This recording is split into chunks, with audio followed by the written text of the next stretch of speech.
नमस्कार दोस्तों। Middle east से इस समय एक बहुत बड़ी खबर सामने आई है। अगर ईरान तेल के रास्ते बंद कर देता है तो दुनिया की अर्थव्यवस्था हिल सकती है। कहा जा रहा है कि अगर समुद्री रास्ते बंद हुए तो कई देशों के पास सीमित समय के लिए ही तेल बचेगा। भारत जैसे बड़े देश के लिए यह स्थिति बहुत चुनौतीपूर्ण हो सकती है। अब सबसे बड़ा सवाल ये है, क्या भारत के पास सच में सीमित दिनों का तेल ही बचा है? अगर सप्लाई रुकती है तो भारत क्या करेगा? क्या भारत फिर से रूस से ज्यादा तेल खरीदेगा? और अगर ऐसा हुआ तो अमेरिका की प्रतिक्रिया क्या होगी? आज के इस वीडियो में हम इसी पूरे मुद्दे को विस्तार से समझेंगे। मिडिल ईस्ट में तनाव क्यों बढ़ रहा है? मिडिल ईस्ट यानी दुनिया का सबसे बड़ा तेल भंडार। यहाँ से दुनिया के बहुत बड़े हिस्से को तेल सप्लाई होता है। अगर यहाँ किसी तरह का युद्ध या तनाव बढ़ता है तो सबसे पहला असर तेल की कीमतों पर पड़ता है। ईरान की रणनीतिक स्थिति बहुत महत्वपूर्ण है, क्योंकि दुनिया का बहुत बड़ा तेल व्यापार एक समुद्री रास्ते से गुजरता है। अगर यह रास्ता बंद होता है तो तेल की सप्लाई पर बड़ा असर पड़ सकता है। भारत के लिए क्यों बड़ी चुनौती? भारत दुनिया का तीसरा सबसे बड़ा तेल आयात करने वाला देश है। भारत अपनी जरूरत का लगभग 80% तेल बाहर से खरीदता है। अगर सप्लाई अचानक कम हो जाए तो इसका असर कई चीजों पर पड़ सकता है, जैसे पेट्रोल और डीजल की कीमत, परिवहन, बिजली उत्पादन, उद्योग। यानी इसका असर सीधे आम लोगों की जेब पर पड़ सकता है। भारत के पास कितना तेल स्टॉक होता है? भारत के पास आपातकाल के लिए तेल का रणनीतिक भंडार होता है। इसे स्ट्रैटेजिक पेट्रोलियम रिजर्व कहा जाता है।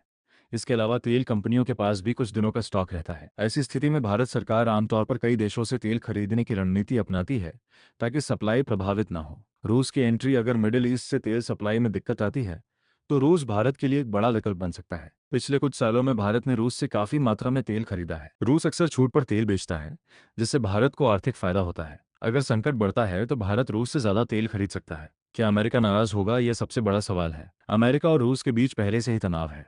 अगर भारत रूस से ज्यादा तेल खरीदता है तो अमेरिका की तरफ से दबाव आ सकता है। लेकिन भारत हमेशा अपनी विदेश नीति में संतुलन बनाने की कोशिश करता है। भारत के लिए सबसे महत्वपूर्ण उसकी ऊर्जा सुरक्षा है। भारत की रणनीति क्या हो सकती है? ऐसी स्थिति में भारत कई कदम उठा सकता है। अलग अलग देशों से तेल खरीदना, रणनीतिक भंडार का उपयोग, रूस और अन्य देशों से सप्लाई बढ़ाना, ऊर्जा के वैकल्पिक स्रोतों पर ध्यान देना भारत की कोशिश होगी कि किसी भी स्थिति में देश की अर्थव्यवस्था प्रभावित न हो। दुनिया की अर्थव्यवस्था पर असर, अगर तेल सप्लाई में बड़ी रुकावट आती है तो इसका असर सिर्फ भारत पर नहीं बल्कि पूरी दुनिया पर पड़ेगा। तेल की कीमतें बढ़ सकती हैं, महंगाई बढ़ सकती है, कई देशों की अर्थव्यवस्था पर दबाव आ सकता है। यानी मिडिल ईस्ट का तनाव पूरी दुनिया को प्रभावित कर सकता है। तो दोस्तों, अगर मिडिल ईस्ट में तनाव बढ़ता है और तेल सप्लाई प्रभावित होती है तो यह एक बड़ी वैश्विक चुनौती बन सकती है। भारत के सामने भी ऊर्जा सुरक्षा की बड़ी परीक्षा होगी, लेकिन भारत की कूटनीति और रणनीति अक्सर संतुलित रही है। ऐसे में संभावना यही है कि भारत अलग अलग देशों के साथ मिलकर अपनी ऊर्जा जरूरतों को सुरक्षित करने की कोशिश करेगा। आपको क्या लगता है, अगर ऐसी स्थिति आती है तो भारत को क्या करना चाहिए? क्या भारत को रूस से ज्यादा तेल खरीदना चाहिए या नए विकल्प तलाशने चाहिए? अपनी राय कमेंट में जरूर बताइए। अगर आपको यह वीडियो पसंद आया हो तो वीडियो को लाइक करें, चैनल को सब्सक्राइब करें और बेल आइकन जरूर दबाएं। धन्यवाद।